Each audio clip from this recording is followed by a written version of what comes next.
Buenas noches con todos. Les saluda Alondra Sanes, coordinadora administrativa de Perú Gestor. Antes de iniciar con nuestra conferencia, queremos indicar que desde nuestra labor, entre las muchas actividades que realizamos, venimos promoviendo la investigación en materia de gestión y políticas públicas.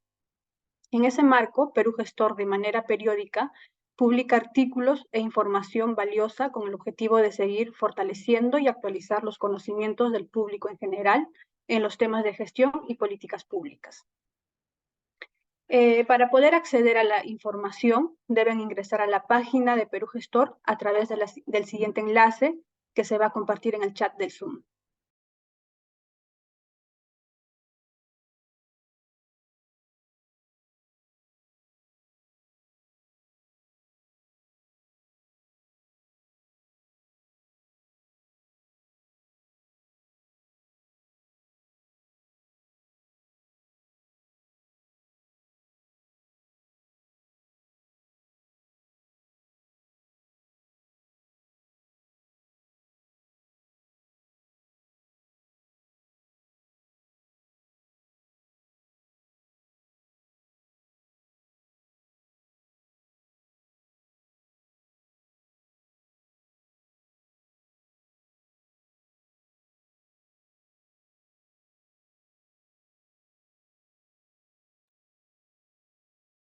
Luego de que ingresen al enlace, deben acceder a la sección Publicaciones, en el cual van a encontrar las grabaciones de las conferencias que venimos desarrollando, así como también el contenido de valor que Perú Gestor viene compartiendo.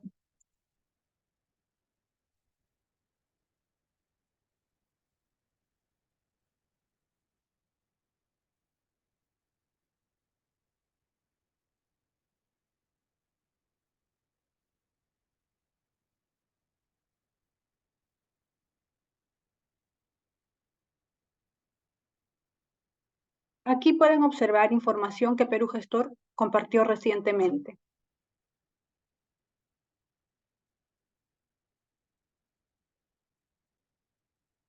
Por otro lado, también podemos encontrar las grabaciones de las conferencias pasadas.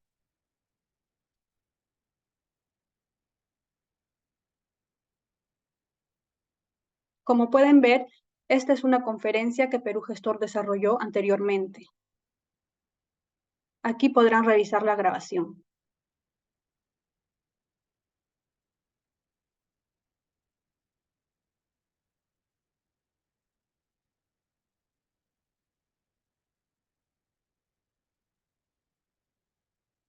Y bueno, en relación a la conferencia que nos convoca el día de hoy, abordaremos el tema delitos contra la administración pública. Para esta sesión tenemos la presencia del profesor Vladimir Castillo Espinosa y a continuación una breve descripción de su CV.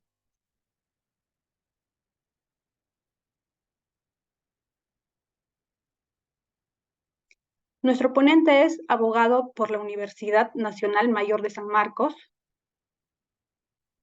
magíster en Derecho Penal y Procesal Penal por la Universidad César Vallejo, con estudios concluidos de doctorado en la Universidad Nacional Federico Villarreal, y ha sido conferencista en la Escuela de Formación de Auxiliares Jurisdiccionales y Administrativos de Lima en temas de argumentación jurídica, teoría general de proceso y Estado de Derecho.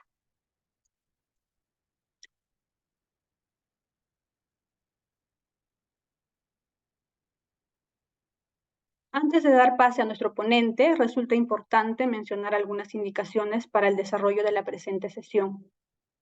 Primero, agradecemos a los asistentes mantener sus audios apagados durante la ponencia para evitar inconvenientes con la conectividad y el normal desarrollo del evento. Y al culminar la exposición, se procederá a responder las preguntas que se hayan formulado. Estas las pueden realizar por el chat del Zoom o pueden levantar la mano y se les habilitará su micrófono, siempre en el marco del respeto. Dadas las recomendaciones, damos inicio a la conferencia. Adelante, estimado profesor. Muchas gracias, muy buenas noches. En primer lugar, quiero agradecer a Perú Gestor, a la institución, por la invitación que me ha brindado para efectos de exponer un tema de vital importancia dentro de lo que significa eh, el Estado, ¿no? Y cómo funciona en realidad. Bien, quiero partir de lo que significa los aspectos generales de la administración pública. Es decir, ¿cómo nosotros tenemos que entender a la administración pública? Tenemos que entender nosotros a la administración pública como un poder público. El poder legislativo es un poder público. El poder judicial es un poder público. La administración pública es un poder público. ¿Y por qué es un poder público? Porque tiene la capacidad de incidir, de modificar la situación jurídica de la persona. Por ejemplo, el poder legislativo, a través de las leyes, tiene la capacidad de modificar, de incidir en la situación jurídica de los ciudadanos en general. El Poder Judicial, a través de sus sentencias judiciales, tiene el poder o la capacidad de incidir en la situación jurídica de los justiciables. Asimismo, la administración pública tiene la capacidad para incidir, para modificar, para influenciar en la situación jurídica de los administrados. Por ende, se concibe a la administración pública como un poder público. Esa es la primera idea. La administración pública es un poder público. Y la administración pública como poder no está aislado. Se enmarca dentro de lo que conocemos como un Estado de Derecho. ¿Y esto qué significa? Que ese poder no es absoluto, sino que está sujeto a un parámetro de control. Ese parámetro de control es el ordenamiento jurídico. De allí que el principio rector del derecho administrativo es el principio de legalidad. El principio de la legalidad preconiza lo siguiente: toda autoridad administrativa debe actuar con estricto respeto a la Constitución, la ley y el derecho en su conjunto. Por eso afirmo que la administración pública como poder público está sujeto a un parámetro de control. Y ese parámetro de control es el ordenamiento jurídico en su conjunto. Esa es la primera característica. Administración pública, poder público. Poder que está sujeto a un parámetro, limitado por un parámetro de control. Ese parámetro de control es el ordenamiento jurídico, que comprende la Constitución, las leyes, las normas reglamentarias, el derecho en su conjunto. Y una segunda característica es que las decisiones de la administración pública, las decisiones de ese poder público, están sujetos a control jurisdiccional. ¿Esto qué significa? Que el poder judicial está facultado, goza de la potestad para controlar si las actuaciones de la administración pública se sujetan o no al principio de legalidad, se sujetan o no a ese parámetro de control denominado ordenamiento jurídico. Si no se sujetan a ese parámetro de control, en el marco de un proceso contencioso administrativo, el Poder Judicial podría declarar la nulidad de esa resolución administrativa, la nulidad de esa decisión que ha causado Estado y que, por tanto, de acuerdo al artículo 148 de la Constitución, es susceptible de ser revisado mediante acción contencioso administrativa.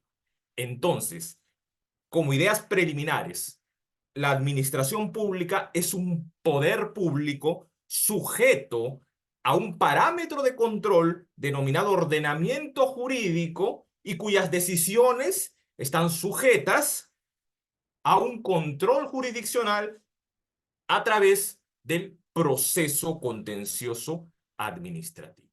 Esa es la primera idea, las primeras ideas preliminares. Entender a la administración pública como un poder público que está limitado por el ordenamiento jurídico y cuyas decisiones son susceptibles de ser revisadas por el Poder Judicial a través de un instrumento procesal denominado proceso contencioso administrativo. Entonces, y hemos dicho que el principio rector es del derecho administrativo, del derecho público en general, es el principio de legalidad. Claro, en el derecho privado, los particulares nos regimos por el principio de libertad. Todo aquello que no está prohibido para los particulares está permitido. Pero no podemos aplicar el principio de libertad a la administración pública. ¿Por qué? Porque la administración pública no se rige por ese principio, sino por el principio de legalidad. Es decir, en realidad, la administración pública solo puede hacer aquello que la ley le permite, aquello que la ley le faculte. Si actúa sin la autorización de una ley, estaría incurriendo en responsabilidad, porque está transgrediendo ese parámetro de control denominado ordenamiento jurídico. Y podría incurrir en una responsabilidad administrativa, porque el funcionario o servidor público incumple sus deberes funcionales. Podría incurrir en una responsabilidad penal si ese incumplimiento de deber funcional está tipificado en el Código Penal o en las leyes especiales, o en una responsabilidad civil si es que el incumplimiento de esos deberes funcionales, si es que el quebrantamiento del principio de legalidad acarrea un daño económico o patrimonial a la entidad o al Estado.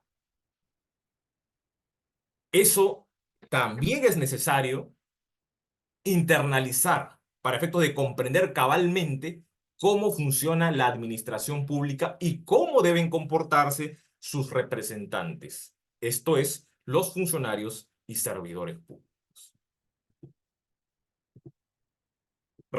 Y aquí he mencionado las clases de responsabilidad. Responsabilidad administrativa, responsabilidad civil, responsabilidad penal. Estos son los aspectos generales de la administración pública para efectos de la presente exposición. ¿Me dejé entender hasta ahora? ¿Están claras las ideas de la administración pública como poder público, como poder sujeto a un parámetro de control denominado ordenamiento jurídico, cuyas decisiones están sujetas a un control jurisdiccional por parte del Poder Judicial a través del proceso contencioso administrativo? Y en el supuesto de que los funcionarios o servidores públicos incumplan el principio de legalidad, incumplan sus deberes funcionales, entonces esa situación jurídica acarrea responsabilidad, que dependiendo del caso puede ser civil, penal o administrativa. Muy bien. Me da gusto leerlos para efectos de lo que quiero comprender es si me dejo entender, porque esa es la finalidad. La finalidad es dejarme entender para efectos de que se pueda comprender la presente exposición. Bien. Entonces, ya habiendo sentado el primer punto, ese era el primer punto, los aspectos generales de la administración pública.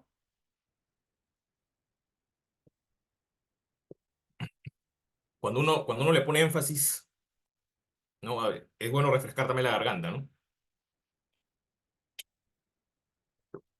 A ver, entonces, el punto número 2 tiene que ver con la teoría del delito.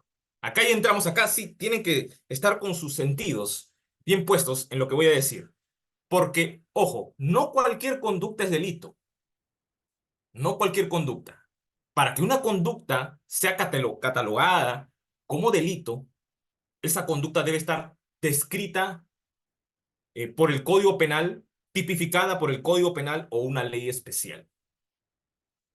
La categoría de delito no surge de la cabeza.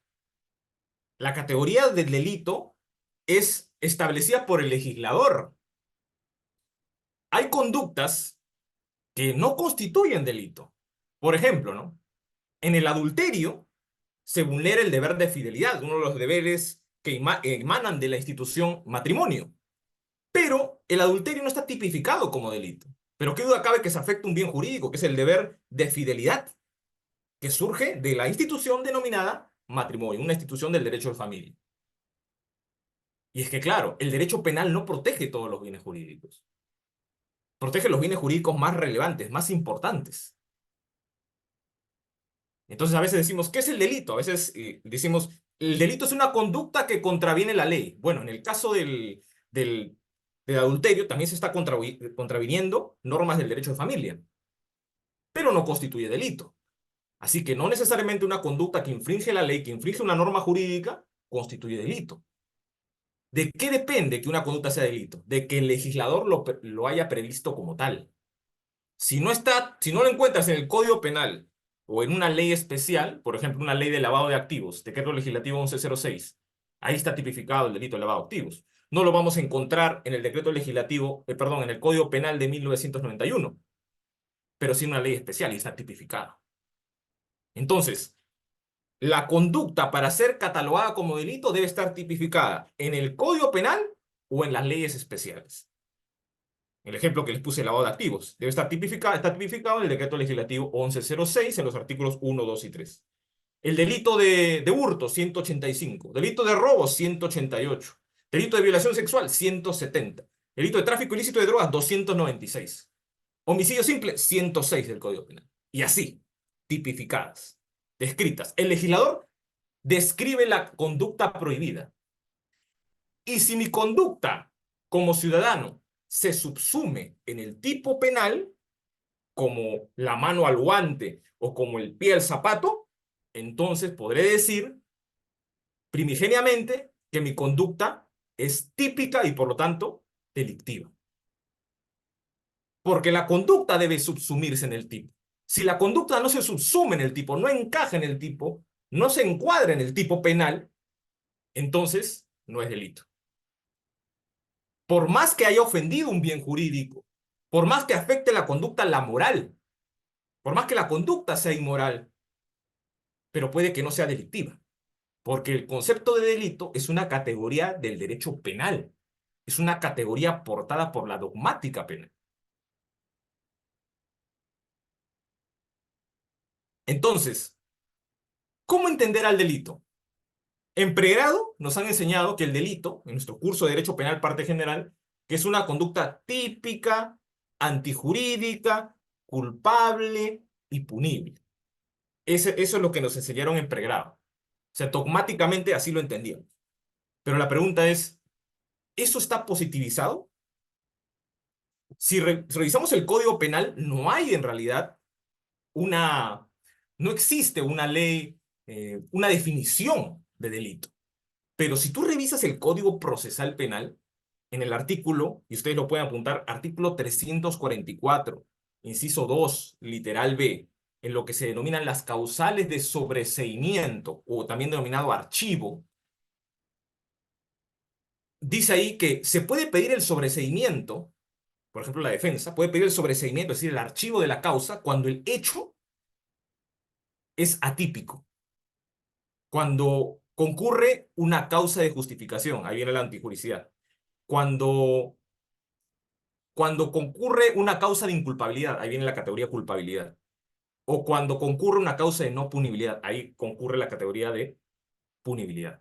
Entonces, en el ordenamiento procesal penal peruano, el delito está concebido como una conducta típica, antijurídica, culpable y punible. Y no, ya no solo porque lo dice la dogmática penal, la doctrina penalista, sino porque está regulado legislativamente en el Código Procesal Penal, en el artículo 344, inciso 2, literal B. Las causales de sobreseimiento. Ahí van a encontrar las categorías del delito. Entonces, esa es la idea. Conducta típica, antijurídica, culpable y punible. Esas son las categorías del delito. ¿Sí? ¿Me dejé entender esta parte? ¿De qué significa delito? ¿De cuándo nos encontramos frente a un delito? Y que no todo ilícito constituye delito, porque también hay ilícitos administrativos. O sea, el funcionario puede haber vulnerado el deber funcional, pero no necesariamente esa vulneración del deber funcional constituye delito. Porque además es el tipo penal quien le confiere esa característica. Recuerden, el tipo penal. Cuando tú hablas de delito, lo primero que tienes que pensar es dónde está descrita la conducta prohibida. ¿En qué artículo está el tipo penal que estás imputando? Eso es importante. Y este segundo punto no solo voy a tratar acerca de lo que significa delito que ya acabo de explicar, sino también la diferencia entre delitos de dominio y delitos de infracción de deber. Los delitos de dominio son denominados también delitos comunes. Los delitos comunes. ¿Qué significa delitos comunes? También es un aporte de la dogmática penal. ¿Qué significa los delitos comunes?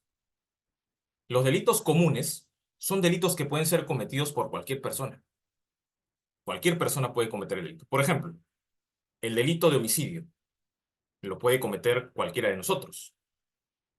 El delito de violación sexual, el delito de robo. El sujeto activo del delito es genérico. Cualquiera de nosotros podría incurrir en ese delito y como consecuencia de ello ser sancionados penalmente a través de la imposición de una pena. Pero esos son los delitos comunes o actualmente denominados delitos de dominio, que se caracterizan porque el sujeto activo del delito es genérico, no goza de una cualidad específica. Es decir, cualquiera de nosotros podría ser sujeto activo de esta clase de delitos. Y se vulneran roles generales. No matar, no violar, no robar, es un deber imputable a toda la comunidad. Por otro lado, los delitos de infracción de deber. Delito, por ejemplo, el delito de parricidio. ¿Lo puede cometer cualquier persona o es que el sujeto activo del delito es cualificado, es decir, goza de una cualidad específica en cuanto a su comisión? Pregunto. El delito de parricidio, el 107 del Código Penal. ¿Es un delito común? Es decir, ¿lo puede cometer cualquiera de nosotros? ¿O es que el tipo penal exige una cualidad específica? Exige una cualidad específica, ¿no es cierto? Podría ser, por ejemplo, una relación entre padre e hijo. Claro, exige, específica. Por eso es un delito, no es un delito común, sino un delito especial, que actualmente se denominan delitos de infracción de deber. Lo mismo ocurre en el delito de infanticidio, del 110 del Código Penal. El sujeto activo es cualificado, no es genérico como en el caso de los delitos comunes. Esa es una diferencia dogmática fundamental, porque a partir de esa distinción se establece la autoría y la participación. No es lo mismo autoría y participación en delitos de dominio, es decir, delitos comunes, que autoría y participación en delitos especiales o delitos de infracción de deber. No es igual. Porque en delitos de dominio o delitos comunes existe el autor inmediato, el autor mediato, el coautor, el cómplice, el instigador. Son categorías aplicables a los delitos de homicidio, de violación, de robo. Pero esas categorías de autoría inmediata, mediata, coautor, cómplice, instigador, cómplice primario, sobre todo cómplice secundario y secundario, aunque la categoría de instigador sí es aplicable también a los delitos de infracción de deber. Pero esa clasificación, sobre todo en el autor inmediato, mediato, coautor, es aplicable a los delitos de dominio, pero no a los delitos de infracción de deber. En los delitos de infracción de deber, como los delitos funcionales, ¿no? Los delitos cometidos por funcionarios públicos no son delitos comunes, sino delitos que solo pueden cometer los funcionarios públicos por su cualidad especial. En estos delitos, cuando Fiscalía imputa, no imputa como autor mediato, coautor, imputa autor, y si hay un particular que interviene, cómplice o instigador. Pero en el autor, en lo que refiere a la categoría de autor, no hace esa distinción de autor inmediato, mediato y coautor. Porque esa distinción solo es aplicable a los delitos de dominio, es decir, a los delitos comunes, pero no a los delitos especiales o de infracción de deber. Entonces, que quede claro, ¿cuál es la característica esencial, medular de los delitos comunes? Que el sujeto activo es genérico. Cualquiera de nosotros puede cometer los delitos de dominio, violación, robo, homicidio, por ejemplo. Pero no en los delitos de infracción de deber no puede ser, el sujeto activo es cualificado, goza de una cualidad específica. Ejemplo, el parricidio, 107 del Código Penal. Ejemplo, el infanticidio, 110 del Código Penal. Por ejemplo, un delito de función, un delito de peculado. No cualquier persona puede cometer delito de peculado. No debe ser un funcionario público que percibe, administra o custodia el caudal o efecto público, el patrimonio público. Entonces, el tipo penal exige que el sujeto activo goce de una cualidad específica y por ende es un delito especial, un delito de infracción de deber. Entonces, esa distinción es elemental. Es un delito, si nos encontramos frente a un delito de dominio o un delito de infracción de deber. Si nos encontramos frente a un delito de dominio, nosotros, en calidad de abogados defensores, podemos exigir, en función al principio de imputación necesaria que exige que el fiscalía precise los cargos, decirle, señor fiscal, Precíseme si mi patrocinado es autor inmediato. Si usted dice que es autor. Autor. Bueno, en caso de si es un delito de dominio, por ejemplo, homicidio, robo, violación. Precíseme si es autor inmediato, autor mediato o coautor. Pero yo no podría exigir lo mismo al fiscal si se trata de un delito de infracción de deber. Porque ahí no existe esa división de autor inmediato, mediato, coautor. ¿Dónde se encuentra esa clasificación? En el artículo 23. En el artículo 23 del Código Penal, ahí se establece la autoría inmediata, mediata o coautor. Pero ojo, miren, el Código Penal peruano es de 1991. Estas categorías de autor inmediato, mediato, coautor son precisamente eh, de esta época, ¿no? De esta época, ¿no? Que ya el Código Penal ya está caminando hacia la vejez, ¿no? En realidad. Por ahí quienes afirman que es un código ya desfasado, ¿no? Porque hoy en día nos avasalla la criminalidad organizada y la pregunta es si estas categorías del Código Penal de 1991 son aplicables cuando hoy en día el crimen, la delincuencia ya no es común, o sea, como un hurto, un robo, una violación, si la delincuencia si no es organizada. Entonces hoy en día, por ejemplo, se aplican técnicas especiales de investigación, ¿no? Ya no se aplican técnicas tradicionales, ya no son los delitos convencionales, sino los delitos no convencionales, lavado de activos, extorsión, ¿no? Todo en el marco de una criminalidad organizada, es distinto. Entonces, con respecto a estas categorías, cabría esa pregunta, ¿no? Pero bien, haciendo ese paréntesis, volvamos.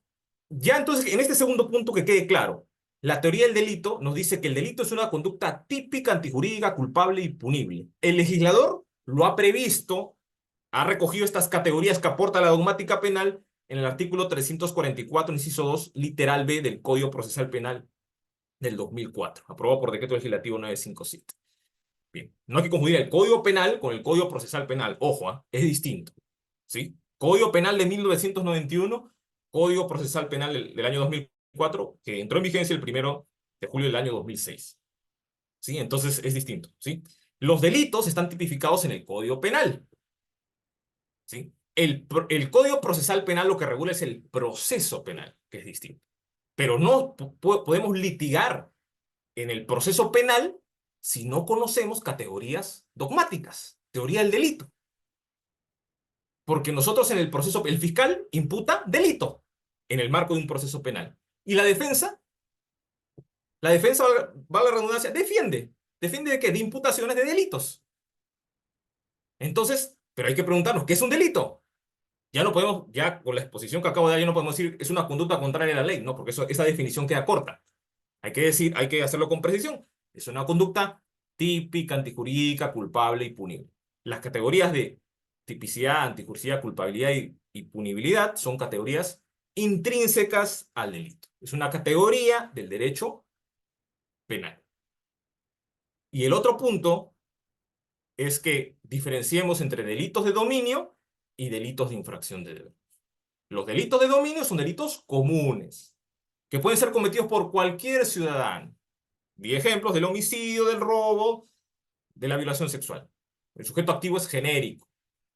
Se vulnera un rol general, imputable a todos los ciudadanos. Por el contrario, en los delitos de infracción de deber, se vulnera no un deber general, imputable a todos los ciudadanos, sino un deber especial. El sujeto activo es especial, goza de una cualidad específica. No cualquiera puede cometer un delito especial o también denominado de infracción de deber.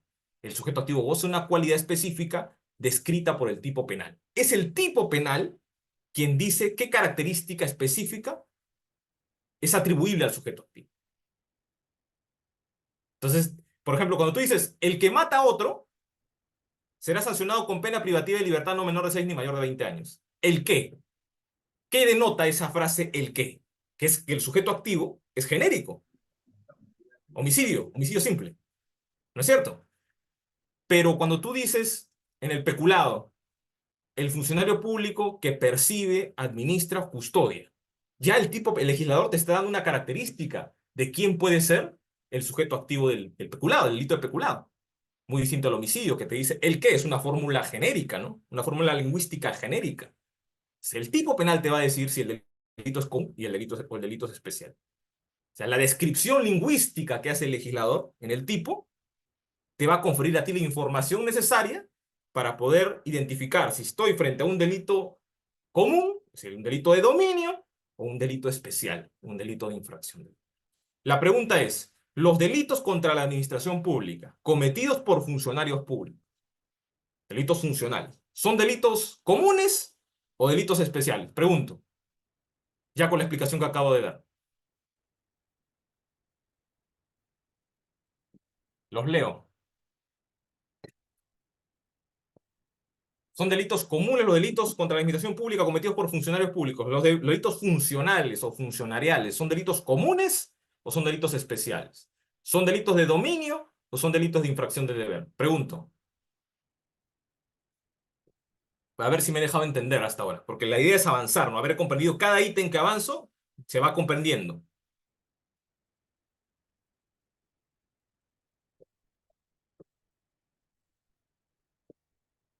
Claro, especiales o también denominados de infracción de deber. No de dominio, porque los delitos de dominio son denominados delitos comunes.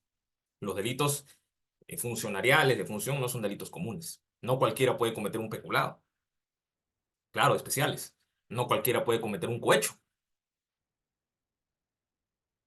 o una colusión, ¿no? Hay ciertas características especiales que el tipo penal exige al sujeto activo del delito para que pueda cometer estos delitos. Entonces, ese es el ítem 2. El ítem 1 era los aspectos generales de la administración pública. El ítem 2 era la teoría del delito, comprender qué es un delito y cuál es la diferencia entre delitos de dominio y delitos de infracción de delito. ¿Hasta aquí? ¿Claro? ¿Me dejé entender?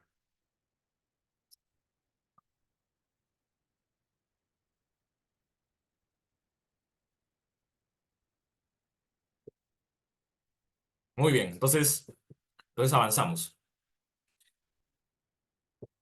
Bien, ahora hay que hablar sobre el principio, voy a exponer sobre el principio de vinculación funcional, ¿no? Ya se ha entendido esa diferencia entre delitos de dominio y delitos de infracción de deber.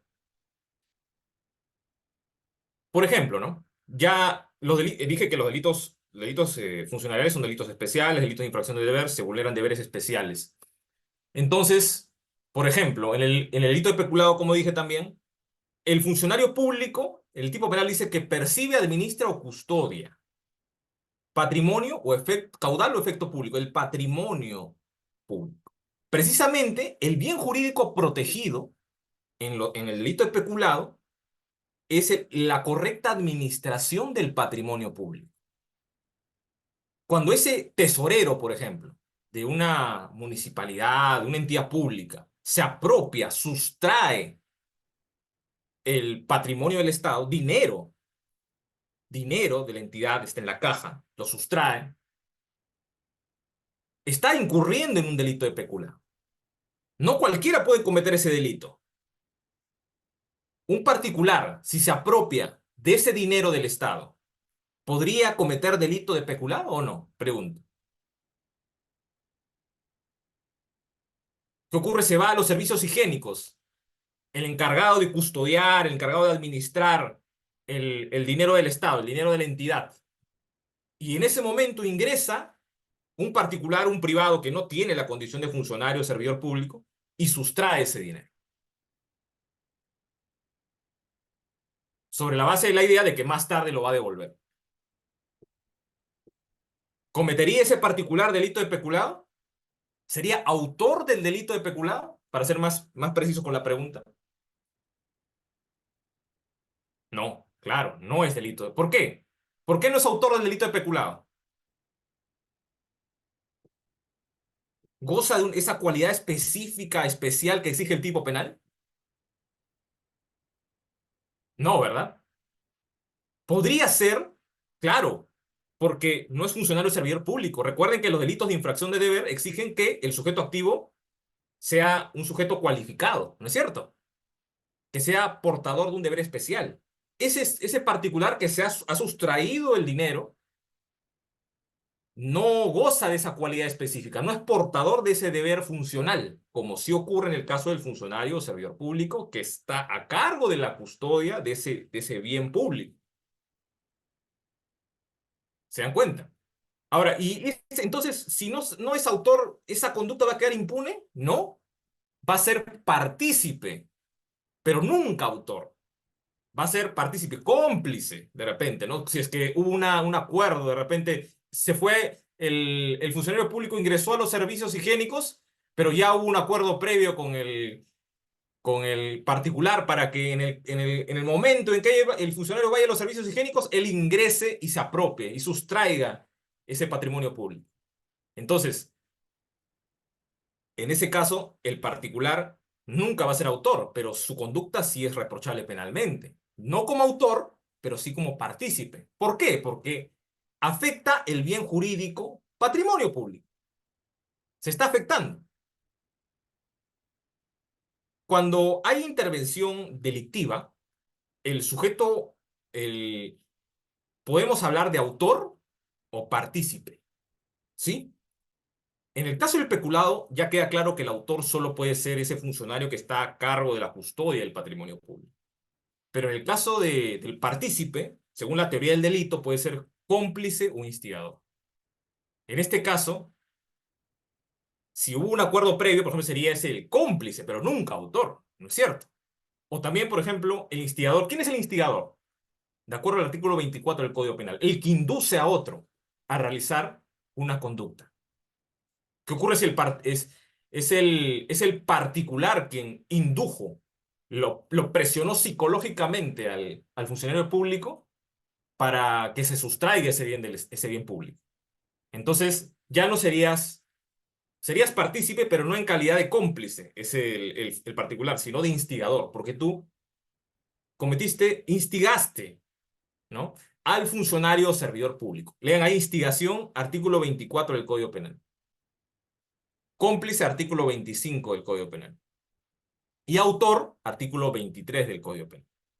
Ahí están esas categorías que estoy utilizando, aplicando en el delito de peculado.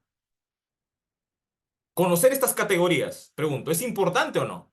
Para efectos de, si eres fiscal, de imputar, y si eres defensa, de esgrimir precisamente una defensa, de refutar la imputación fiscal. Es necesario.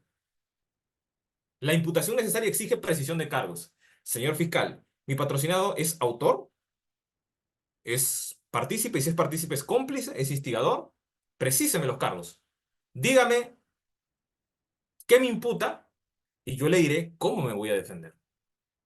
Es muy importante conocer categorías dogmáticas. Y bien, entonces, hay una vinculación. ¿A qué viene todo este comentario? ¿Hay una vinculación funcional o no entre el sujeto activo del peculado, es decir, el funcionario público que percibe, custodia o administra el patrimonio público? ¿Hay una vinculación funcional entre el sujeto activo y el bien del Estado o no?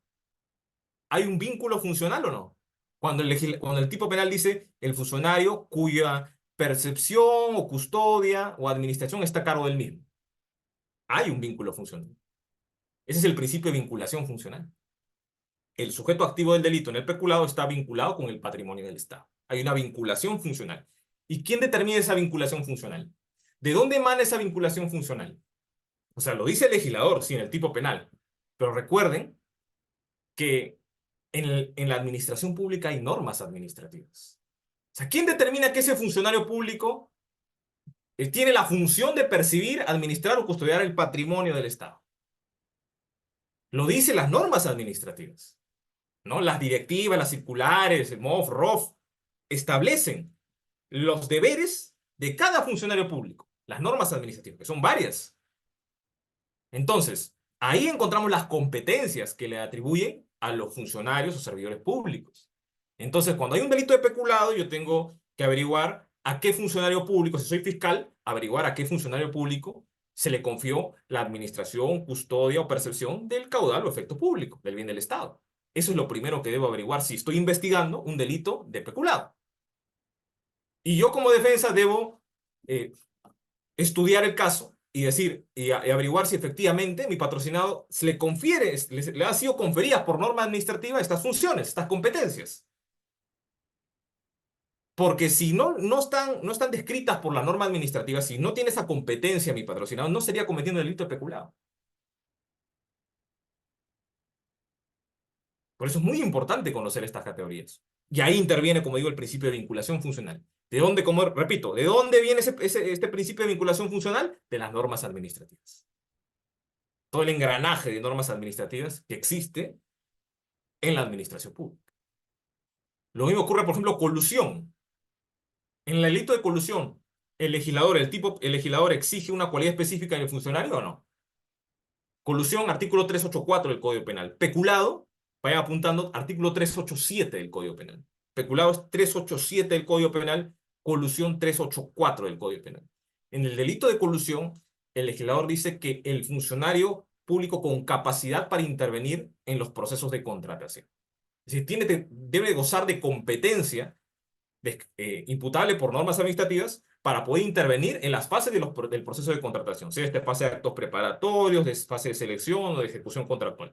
Pero debe tener el funcionario público que es imputado como sujeto activo del delito de colusión la capacidad para intervenir en los procesos de contratación, en cualquiera de sus fases. Si no goza esta cualidad el sujeto activo, entonces no estaría cometiendo el funcionario público delito de colusión. Es funcionario público quizás, pero no goza esta capacidad para intervenir en los procesos de contratación. El delito de colusión. Entonces, ¿y de dónde viene la vinculación funcional nuevamente? De normas administrativas. Hay que averiguar, de acuerdo a normas administrativas, qué funcionarios gozan de capacidad para intervenir en los procesos de contratación. Y el delito de, de colusión del 384 se caracteriza porque es un delito de encuentro.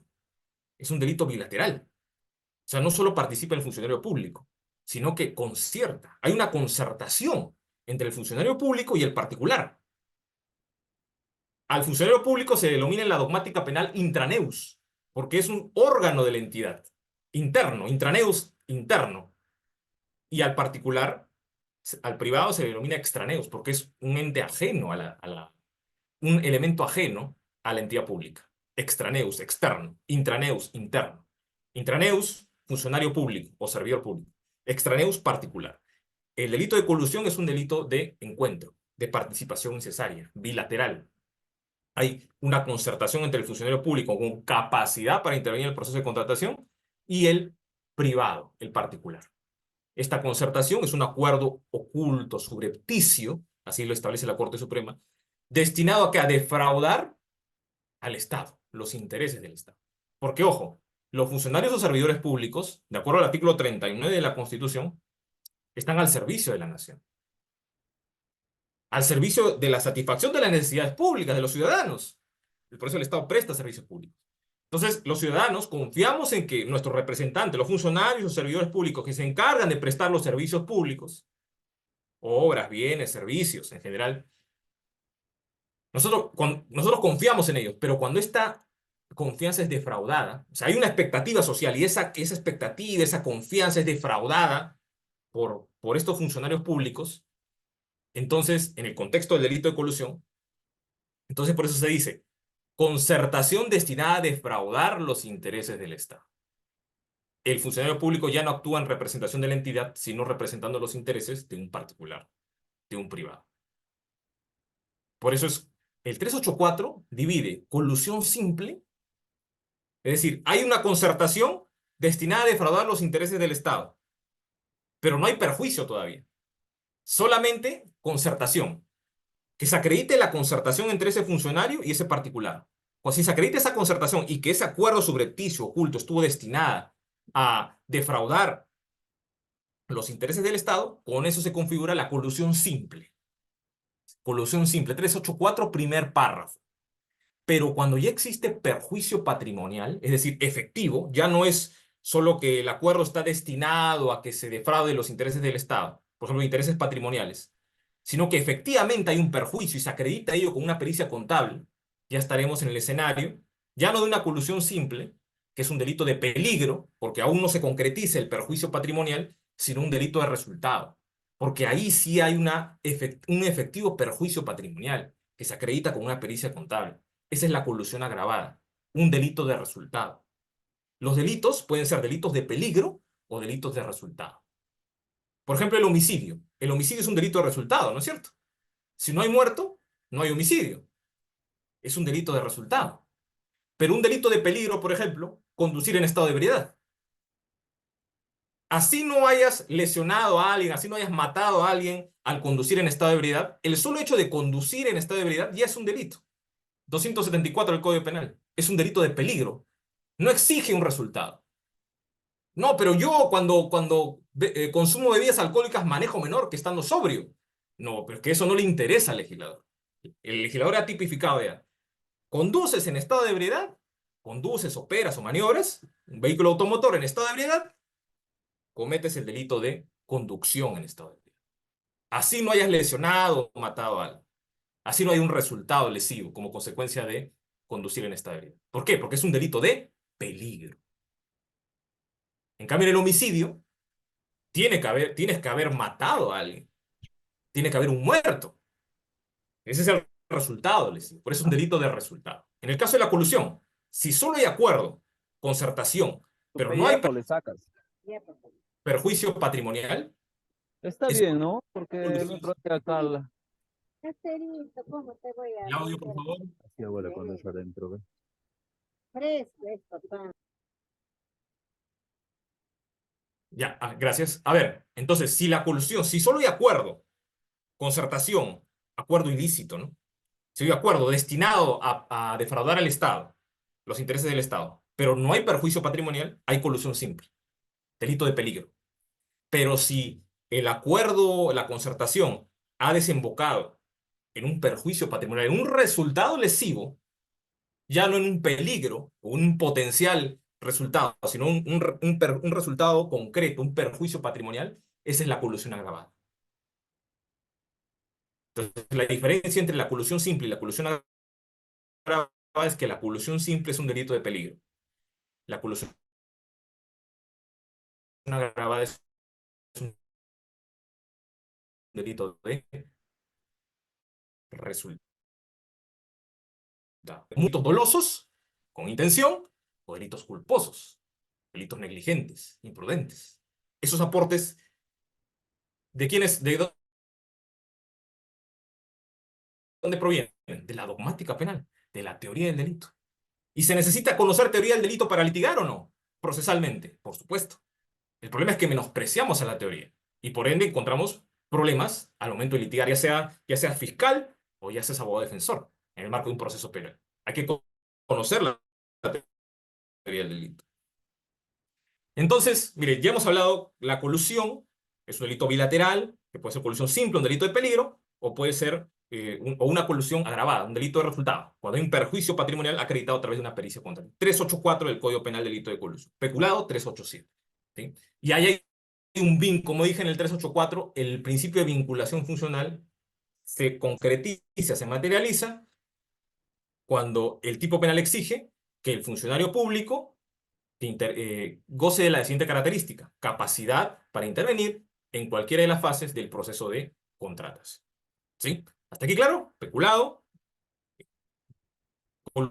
colusión.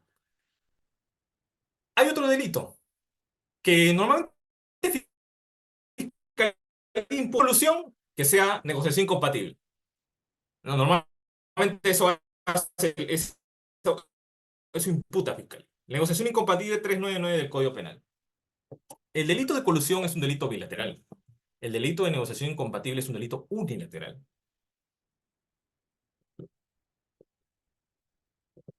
En el delito de negociación incompatible, el funcionario público se interesa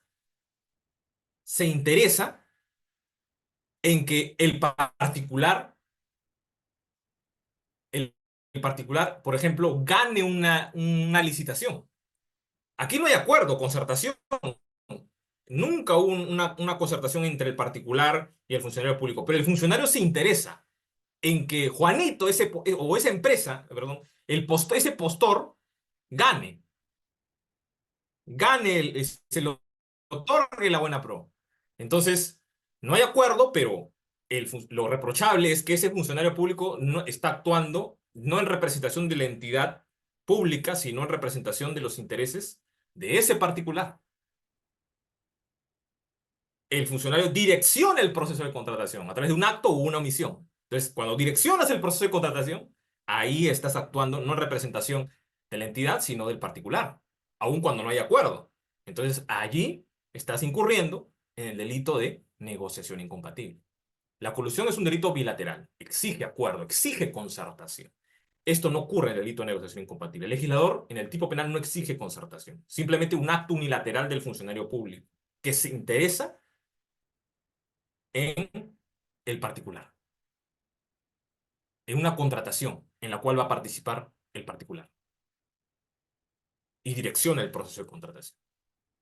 Por ende, el bien jurídico protegido aquí en el delito de negociación incompatible es la imparcialidad del funcionario público en la toma de decisiones. En el delito de colusión, el bien jurídico protegido es los principios de la contratación pública y el patrimonio público. Entonces, colusión, 384 del Código Penal, peculado, 387 del Código Penal, negociación incompatible, 399, o también denominado aprovechamiento indebido del cargo, o también denominado interés ilícito en la contratación. Porque claro, en realidad el funcionario público es portador de un interés, pero cuando actúa no en representación del interés de su entidad, de la entidad, sino del particular, del extraneus, del ajeno a la administración, entonces ya está incurriendo, ya no está actuando lícitamente, está incurriendo en el delito de negociación incompatible. Es muy común, muy usual en la praxis, que cuando Fiscalía acuse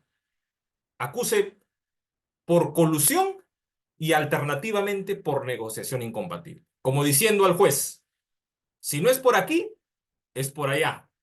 Si no hay colusión, si no acredito esa concertación entre el funcionario y el particular, acreditaré a través de prueba indiciaria que ese funcionario público se interesó en esta contratación. Eso es lo usual en la praxis encontrar.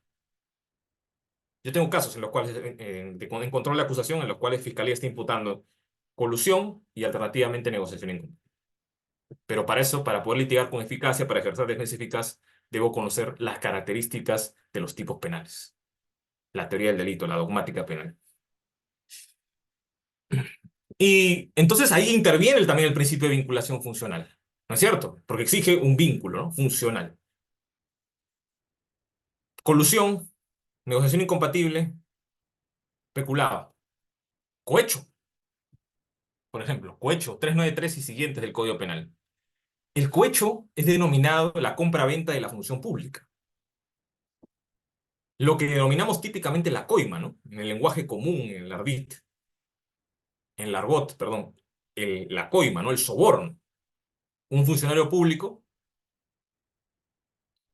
solicita a un particular, hace una oferta, ¿no? Mira, tú eres parte procesal, ¿no?, de un proceso de nulidad de acto jurídico, por ejemplo, en el proceso civil.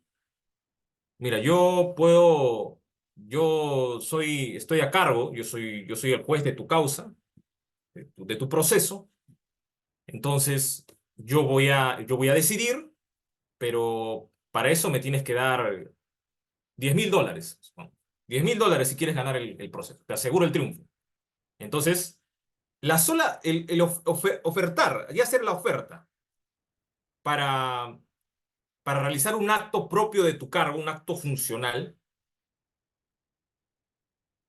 configura el delito de cohecho. Es decir, es un delito de corrupción. Yo estoy vendiendo mi función. El funcionario público, el juez en este caso, le está diciendo al justiciable, al interesado, tú quieres ganar tu caso. Bien, pero todo tiene un precio, ¿no es cierto? Entonces, si tú quieres ganar el caso, me tienes que dar 10.000, y entonces si me das los 10.000, tu sentencia ya estará expedida en tu favor. Voy a declarar fundada tu demanda. Entonces, ahí ya ese juez ha cometido el delito de cohecho porque ahí ha vendido su función pública. Pero ojo, hay algo muy importante. Es un acto, el tipo penal exige que el funcionario público realice un acto propio de su cargo, que sea el competente.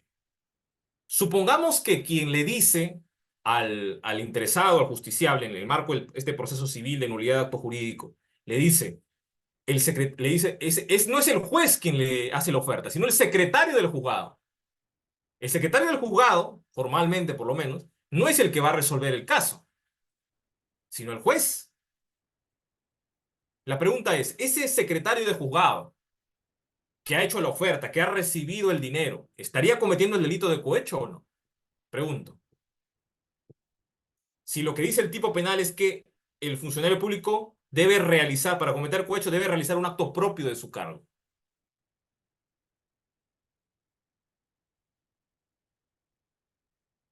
Pregunto, ¿estaría cometiendo ese secretario de juzgado delito de cohecho?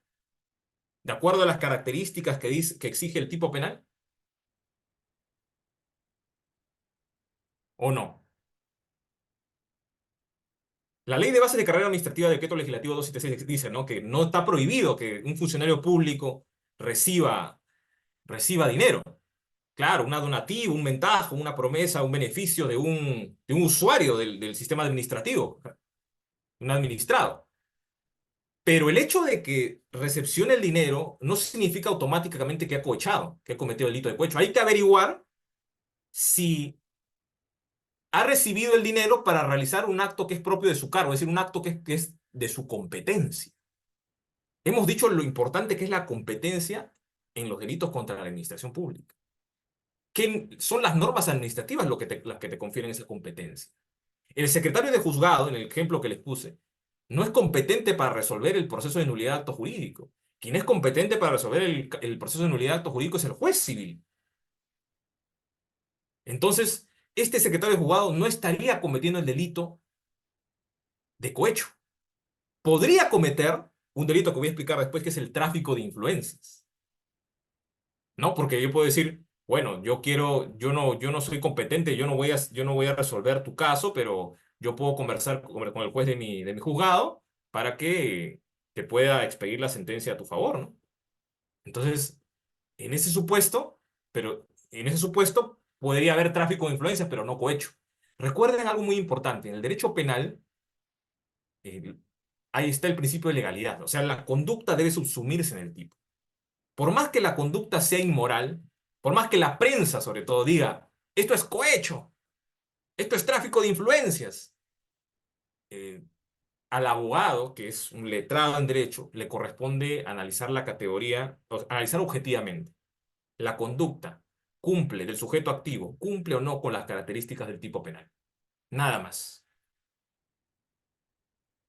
Entonces, en este caso, el secretario del juzgado no estaría incurriendo en delito de cohecho, porque no le compete, por más que haya recepcionado el dinero, no le compete resolver la causa. Debe ser un funcionario o servidor público que le esté conferida esa competencia. En este caso, si se trata, por ejemplo, de un juez, para realizar un acto propio de su cargo, es decir, para cumplir su función, sería un cohecho pasivo impropio. Cuando el funcionario público recibe dinero para realizar un acto de función, es un cohecho pasivo impropio.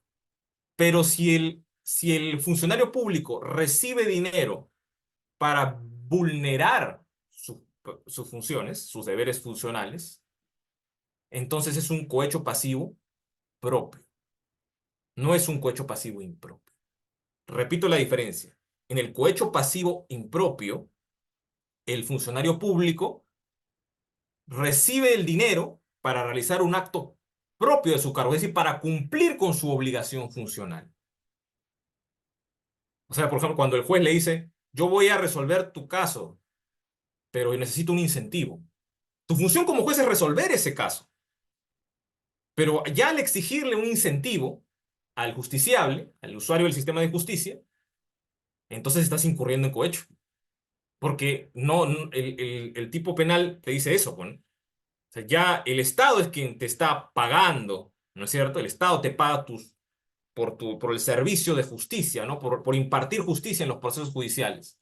Entonces, no tienes por qué pedir un incentivo al usuario del sistema de justicia para cumplir con esa función. Sin embargo, lo haces. Entonces, eso se denomina cohecho pasivo impropio.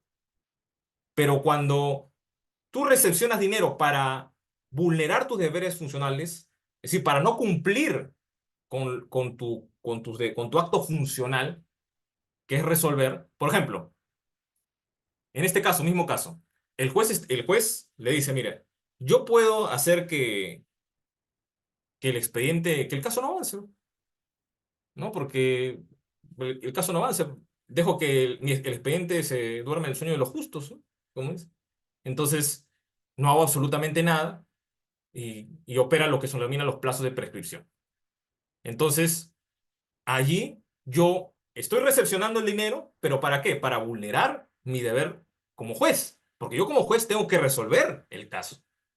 No adoptar una conducta omisiva para efecto de que prescribe el caso. Entonces ahí yo ya no estoy recibiendo el dinero para cumplir con mi función como el cohecho pasivo impropio, sino para vulnerar mis funciones. Cohecho pasivo propio. Pero siempre, señores, el cohecho pasivo, sea propio o impropio, es imputable al funcionario público. Porque también existe el cohecho activo. Y el cohecho activo siempre es imputable al particular. Al particular. Recuerden esta distinción en el marco del cohecho. El particular se le imputa cohecho activo, nunca cohecho pasivo. Cohecho activo. Y al funcionario o servidor público siempre se le va a imputar cohecho pasivo. Cohecho pasivo propio para que el funcionario público vulnere sus funciones, es decir, recibe la coima, el soborno para vulnerar sus funciones, es el cohecho pasivo propio, o cohecho pasivo impropio cuando recibe el soborno o la coima para cumplir con sus funciones. El popular incentivo.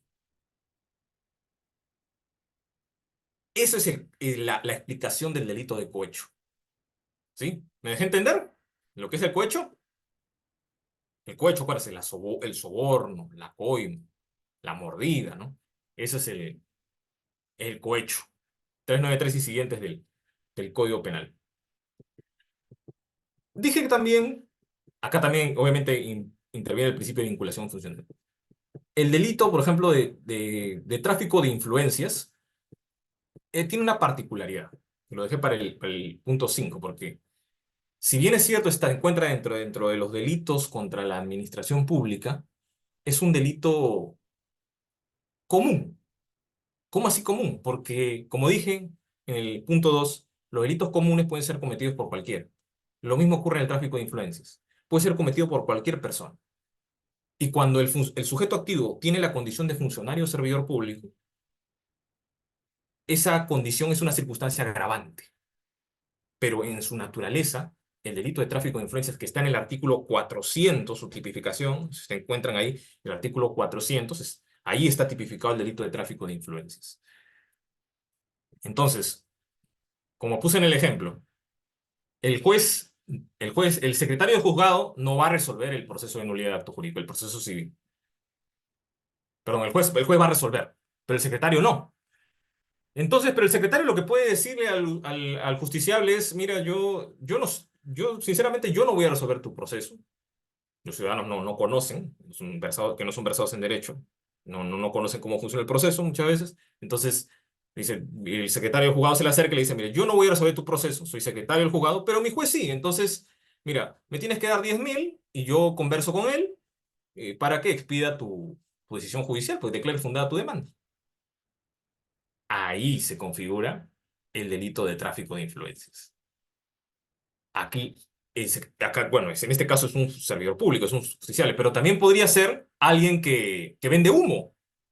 Es decir, alguien que se le acerca a un ciudadano que es parte de un proceso judicial y le dice, y haciendo las veces, o sea, fingiendo frente a él, simulando frente a ese ciudadano que incurre en un acto de ingenuidad, le dice, ¿sabes qué? Yo voy a resolver tu proceso, o mi juez es mi amigo, yo soy secretario del juzgado, y te va a resolver, si tú me das 10.000 soles, va a resolver a tu favor, va a declarar fundada tu demanda. Así le dice el justiciable, ah, ya, perfecto. Entonces le da los 10.000 al secretario del juzgado. Perdón, a la persona que dice ser secretario del juzgado. Ahí también hay tráfico de influencias o no. No es secretario del juzgado, dice que es secretario del juzgado, pero no es. Está vendiendo humo. Por eso al traficante de influencias se le denomina la doctrina del vendedor de humo. Porque le está diciendo al usuario del sistema de justicia, al justiciable, a la parte procesal, interesada, que él es el secretario del juzgado y que como es secretario del juzgado va a hablar con el juez que es su amigo y que va a resolver en su favor. Entonces, esa es la influencia simulada. ¿Quién normalmente comete esa influencia simulada? Un particular, alguien que no tiene la condición de funcionario o servidor público. O sea, el tráfico de influencia lo puede cometer un funcionario o servidor público, como el caso del secretario judicial, o lo puede cometer un particular, un ciudadano común, que no tiene la condición de funcionario o servidor público. Pero la diferencia es que cuando ese secretario de juzgado, por ser servidor público, la circunstancia es agravante. Muy distinto, es tráfico de influencias agravado. Por el contrario, en el caso de la persona que dice ser servidor público, pero no es, el que vende humo, es un tráfico de influencia simple. Pero en su naturaleza, el tipo penal, el delito de tráfico de influencias del artículo 400 del Código Penal es un delito común. No es un delito de dominio, no es un delito especial o de infracción de deber. Sí, tiene esa particularidad que a pesar de estar dentro de, por eso de todo el conjunto de delitos lo excluí aparte, porque merece una explicación distinta, porque está dentro de delitos contra la administración pública, dentro del catálogo de los delitos contra la administración pública, pero es un delito común. No es un delito de infracción de deber o un delito especial. Puede concurrir un funcionario público, sí, pero ahí en ese supuesto es una circunstancia agravante. Entonces, miren, esta es la explicación del delito. Que puede ocurrir en un caso judicial o en un caso administrativo, ojo, ¿ah? O sea, el tipo penal dice también eso, ¿no? Que puede el funcionario público que ha conocido o ha de conocer un caso judicial o administrativo. Es decir, que el tráfico de influencias en el ordenamiento jurídico peruano se circunscribe su ámbito de aplicación a la justicia administrativa o a la justicia jurisdiccional. En esos campos solo puede haber tráfico de influencias, no en campos distintos a la justicia administrativa y la justicia jurisdiccional. Y cuando el tipo penal dice el funcionario público que conoce, ha de conocer o ha conocido un caso judicial o administrativo, se refiere a la competencia. Conocimiento, significa competencia. Competencia, muy importante. Y recuerden, la competencia lo confieren las normas administrativas. Siempre en delitos contra la administración pública, que por lo general son delitos de infracción de deber, el abogado litigante tiene que, además de conocer el tema penal, las categorías del delito, no las categorías del delito, tiene que conocer derecho administrativo, las normas administrativas, conocer de procedimientos disciplinarios, procedimientos sancionados por responsabilidad administrativa funcional, no todo lo que tiene que ver con servir, con la Contraloría, bueno, eso hay que también conocerlo, ¿no? Conocerlo. Es muy, muy importante para efectos de litigar con eficacia. Bien, entonces, los tipos penales, ¿no? 384, colusión. 387, peculado. 399, negociación incompatible. 393 y siguientes, cohecho. 400, tráfico de influencias. 401, enriquecimiento ilícito. El funcionario público, por ejemplo, que abusando de su cargo, incrementa ilícitamente su patrimonio con relación a sus ingresos legítimos. Hay un desbalance patrimonial. El funcionario público ostenta 5 departamentos, 5 vehículos y de alta calidad, de alto precio, de alto valor en el mercado. Entonces, pero no puede justificar de dónde provienen esos departamentos, esos vehículos. Y no lo puede justificar porque, por ejemplo, gana 3.000 soles mensuales. Sin embargo, tiene 5 departamentos y 5 vehículos. Y son de alto valor en el mercado, su precio. Entonces, ahí comienza a investigar la fiscalía. Y quien tiene, y esto es muy importante para efectos de debate, y es un tema procesal, la carga de la prueba. Quien tiene la carga de demostrar que ese patrimonio proviene de una fuente lícita es el funcionario. Se invierte la carga de la prueba, porque normalmente quien es el titular de la carga de la prueba es el Ministerio Público, que tiene que acreditar, ¿no es cierto? Pero en el delito de enriquecimiento ilícito ocurre esta particularidad. Se invierte la carga de la prueba y quien tiene que demostrar que ese patrimonio, los vehículos, los departamentos, proviene de una fuente lícita, proviene de tu trabajo, es el funcionario público. Entonces, ¿cuándo se configura? Cuando el funcionario público abusa de su cargo, como consecuencia de ese abuso, incrementa ilícitamente su patrimonio con relación a los ingresos legítimos. Ese es el 401 del Código Penal. Concusión, 382 del Código Penal. En el cohecho, más allá de que sea ilícito, hay un pacto. Una compra-venta de función, hay un pacto, ¿no? Hay un acuerdo de voluntades. El Código Civil, por ejemplo, define al contrato como un acuerdo de voluntades, ¿no? Manifestación de voluntad, pero hay voluntad. En el cohecho hay voluntad. Delito de encuentro también, ¿no? Entre el funcionario público que vende sus funciones y quien compra es el particular. Pero en la concusión del 382, no existe acuerdo. Es el funcionario público quien, abusando de su cargo, exige, ya no es que solicita, exige al, al particular un beneficio económico.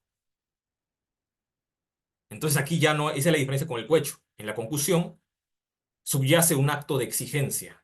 No hay voluntad, no hay libertad. Por el contrario, en el cohecho sí hay ese ámbito de libertad porque hay un acuerdo de voluntades.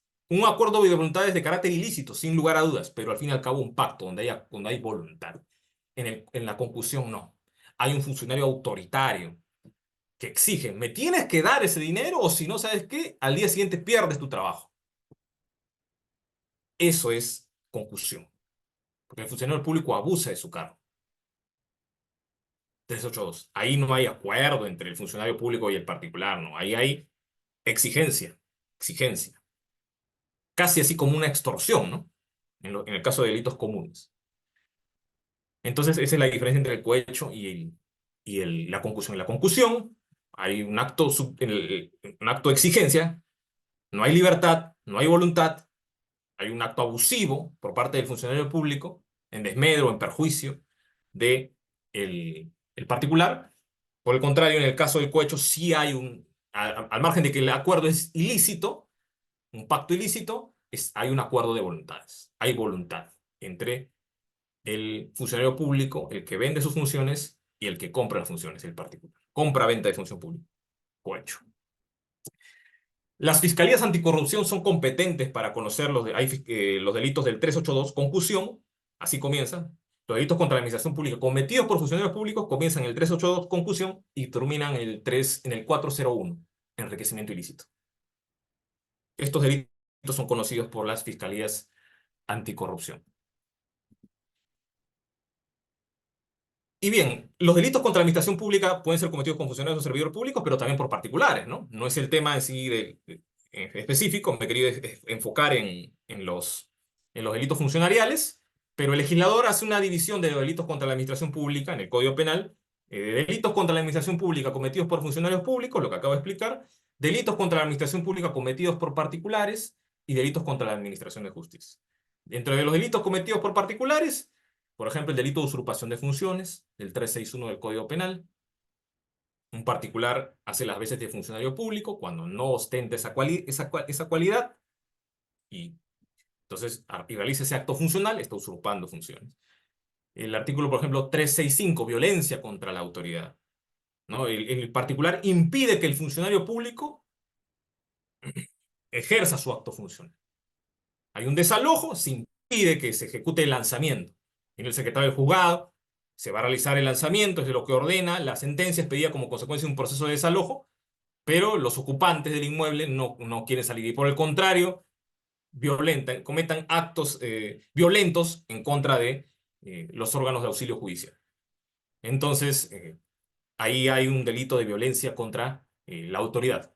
Delito de desobediencia a la autoridad.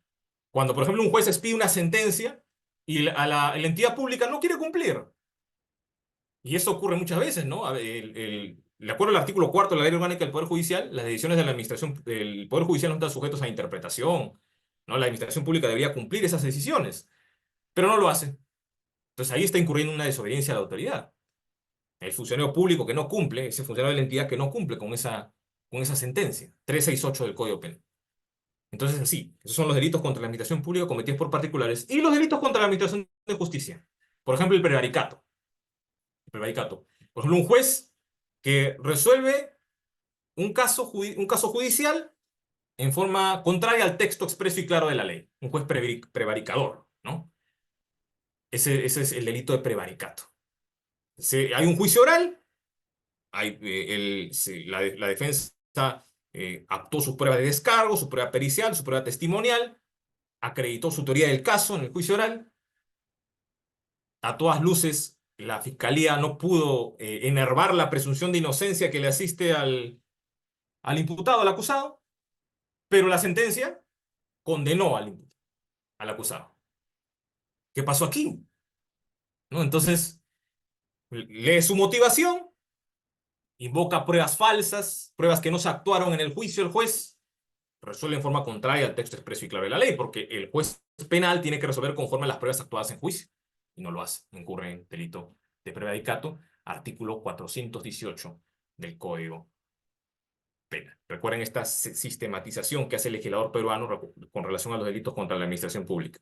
Delitos contra la administración pública cometidos por funcionarios públicos, el tema de disposición del día de hoy. Delitos contra la administración pública cometidos por particulares, usurpación de funciones públicas, violencia contra la autoridad, desobediencia a la autoridad, delitos contra la administración de justicia, prevaricato, 418 del Código Penal. Esa es la sistematización. Bien, este ha sido, a grosso modo, en realidad, el delito contra la administración, los delitos contra la administración pública, da para un diplomado, en realidad, ¿no? Para analizar con mayor detalle. He tratado de exponer primero los aspectos generales de la administración pública, luego la teoría del delito, la diferencia entre delitos de dominio y delitos de infracción de deber, y luego, habiendo comprendido ello, los tipos penales, ¿no? Las características típicas de cada delito: colusión, negociación incompatible, cohecho, enriquecimiento ilícito, concusión. Son los delitos funcionariales, ¿no? Delitos de infracción de deber. El principio de vinculación funcional, ¿no? O sea, de dónde provienen esas competencias que exige el tipo penal, las normas administrativas. Y finalmente, la clasificación o la división que hace el legislador respecto de los delitos contra la administración pública. Delitos contra la administración pública cometidos por funcionarios públicos, delitos contra la administración pública cometidos por particulares y delitos contra la administración de justicia. Eso es, en resumen, la exposición que hoy he traído a colación para efectos de que ustedes puedan servirse estas herramientas y sea su calidad de fiscales, jueces o órganos de la propia entidad, trabajen en la administración pública, puedan comprender a carta cabal lo que significa el derecho administrativo y el derecho penal con relación a los delitos contra la administración. He concluido, muy amables por la atención.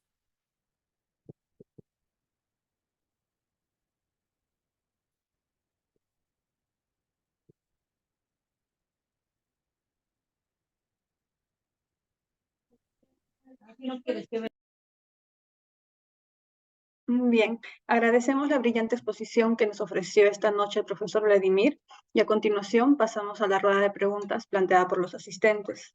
Para ello, pueden redactar sus preguntas en el chat del Zoom o en todo caso levantar la mano para que puedan activar su micro.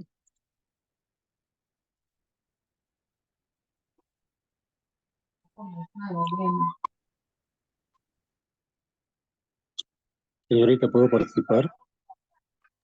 Sí, puede activar su audio y realizar su pregunta, no hay problema. Sí, señorita Londra, muy buenas noches y por intermedio también saludarlo al doctor Vladimir por la brillante exposición con relación a estos temas que son interesantísimos con respecto a los delitos de la administración pública.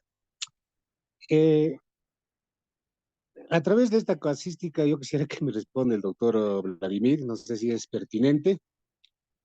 Es un caso que estamos viviendo acá en la región de Huancavelica, específicamente en la UGEL de Huancavelica, ¿no? En la Unidad de Gestión Educativa Local de Huancavelica. Preguntarle al doctor Vladimir si los funcionarios que se dedican a elaborar planillas para el pago de los docentes, cuando roban sistemáticamente, por decir, 1 céntimo, 50 céntimos, un sol a cada docente, cada mes, que son miles de docentes. Esto, ¿cómo se podría tipificar? Un robo sistemático donde participan 2, 3 personas que, por supuesto, no sé si llamarlo organización criminal o actos de corrupción. Y donde también está involucrada la jefa de personal, a lo cual han intervenido y por supuesto a la jefa de personal la han suspendido 8 meses. ¿Y a qué se debe esa suspensión? Si eso eh, está normado desde el punto de vista administrativo o es parte de todo el proceso civil y finalmente de repente va a tener que llegar al caso penal, ¿no? Entonces, a través de esta casuística, el doctor Vladimir, si pudiera darnos alguna, ¿no? Explicación para entender si son actos de corrupción o es toda una organización criminal el robo sistemático a todos los docentes de la región de Huancavelica. Muchas gracias, doctor Vladimir. Gracias, gracias a usted. Bueno, en realidad, a ver, con respecto a lo que es, si es una organización criminal, hay que tener cuidado en eso porque la organización criminal está compuesta por 5 elementos que ya se han definido jurisprudencialmente en el Acuerdo Plenario 1/2017 de la Sala Penal Nacional, hoy Corte Superior de Justicia Nacional. Es decir, tiene que haber 3 o más miembros, ese es el elemento personal. El elemento teleológico, es decir, cuál es el delito fin de la organización criminal, a qué se dedican. Por ejemplo, hay organizaciones criminales que se dedican a usurpación, a extorsión, sicariato. El elemento estructural, el que engarza todos los elementos, el elemento funcional, es decir, los roles que desempeñan los miembros de la organización criminal. Esos son los elementos, ¿no?, de la organización criminal. Ahora, esto se enmarca dentro de lo que denominamos la Ley 30.077, Ley contra el Crimen Organizado, que podría ser tema de exposición quizás en otra oportunidad. Y aquí no es que esa ley se aplica en sí a todo, a todo, ¿no? Un robo, por ejemplo, no necesariamente, porque el robo es un delito común. Usted mencionó robo, no es un delito de crimen organizado, un delito vinculado a la criminalidad organizada. Por ejemplo, un delito vinculado a la criminalidad organizada sería el lavado de activos, la extorsión, el secuestro, el sicariato, la minería ilegal, pero robo no. Robo no está considerado entre lo que se denomina delincuencia convencional o común, no la delincuencia organizada. Lo que sí observo es que probablemente, o sea, de que hay un acto de corrupción, es decir, ¿qué significa corrupción en sentido genérico o amplio? Que hay una corrupción como que es sinónimo de podrido, ¿no? O sea, de que te desvías de lo que es correcto. O sea, de que hay corrupción, sí. Pero recuerden que para que haya delito, la conducta debe subsumirse en un tipo penal. En el caso de delitos funcionales, habría que averiguar las funciones o las atribuciones o competencias de esos funcionarios públicos, si hay vulneración de esas atribuciones o funciones, y luego de ello, si es que hay vulneración de esas atribuciones o funciones, verificar si esa vulneración de ese deber funcional encaja o no en un tipo penal, en cualquiera de los delitos que hemos expuesto el día de hoy. Si hay un peculado, por ejemplo, si ese sujeto activo de repente competencialmente se le atribuye la facultad de percibir, administrar o custodiar. Habría que averiguarse eso. Primero las normas administrativas, si son competentes o no. Y después averiguar si esa conducta infractora, corrupta, en sentido genérico, está enmarcado dentro de un tipo penal. Recuerde que, como hemos explicado el día de hoy, para decir que una conducta es delito debe estar tipificado por el legislador en el Código Penal y en una ley especial.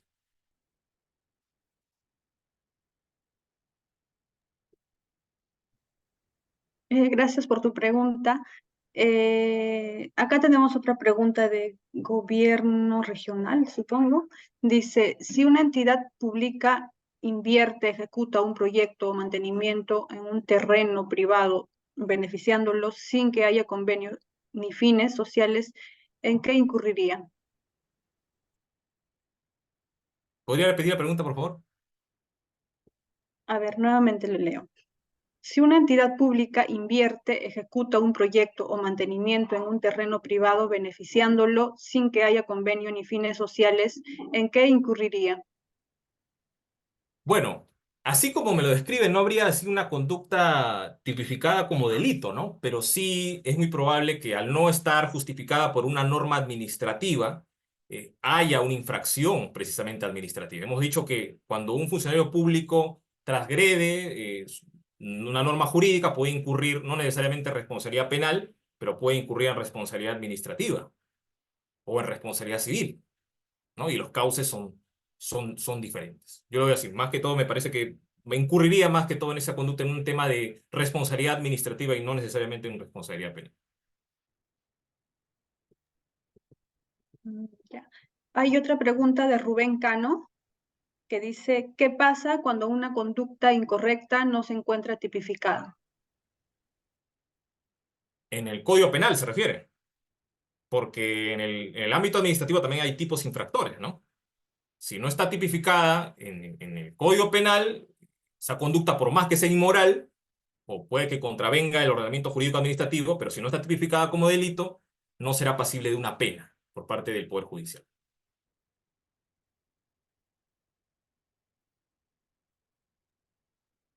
Ok, gracias por tu pregunta, Rubén. Espero que te haya aclarado la duda.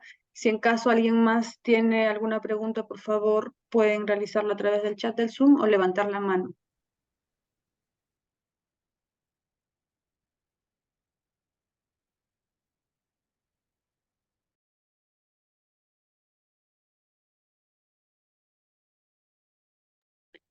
Rómulo Velázquez, ¿has levantado la mano? Sí, buenas noches, ¿cómo están?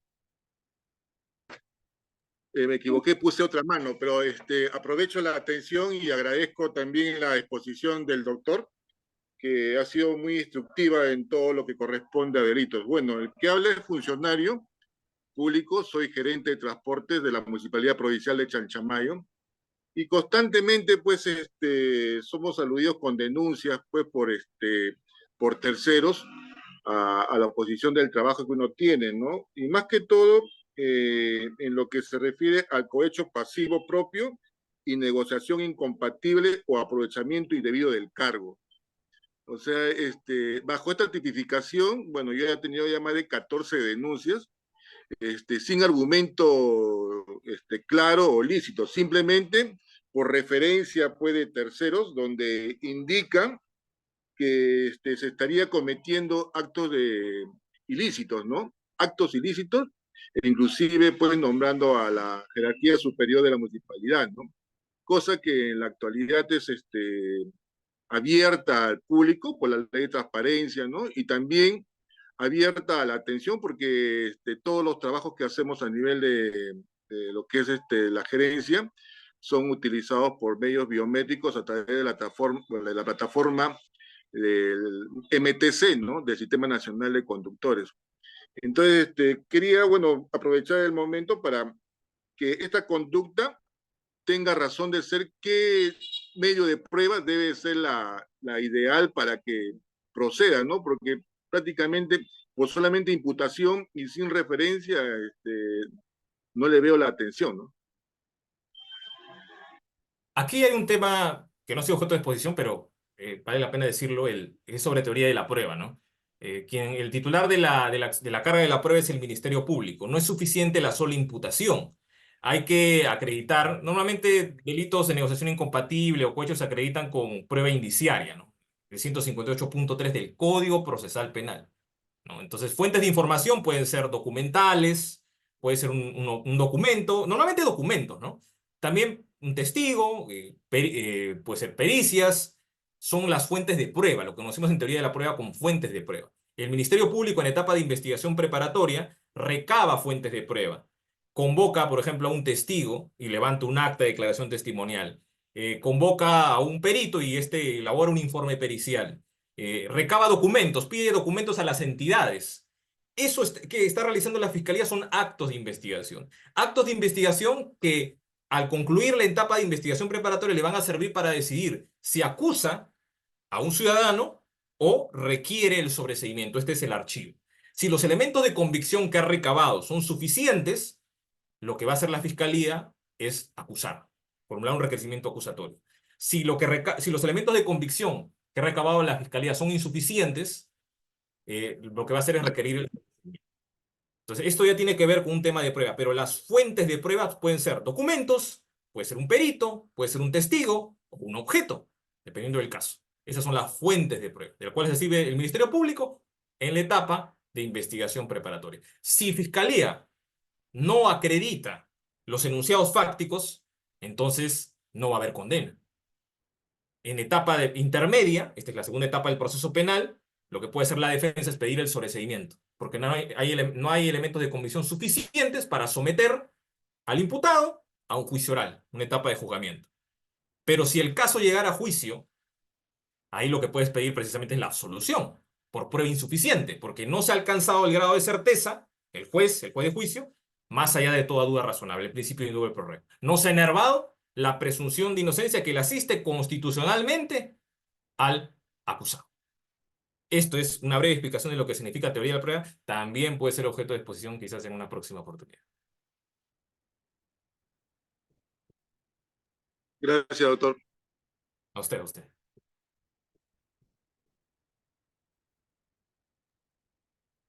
Bien, creo que ya no hay más preguntas. Nuevamente agradecemos la participación del profesor Vladimir Castillo Espinosa por su brillante conferencia y para nuestro cierre agradeceremos encender sus cámaras para la foto correspondiente.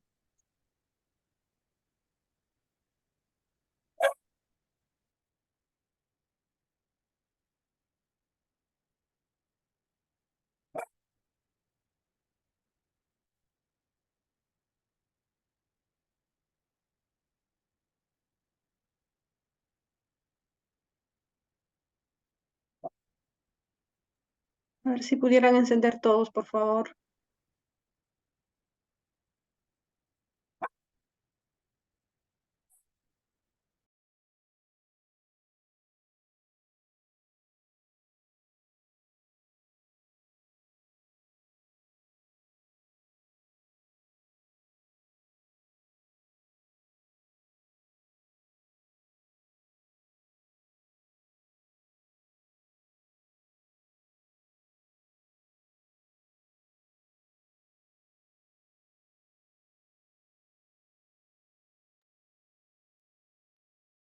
Bien.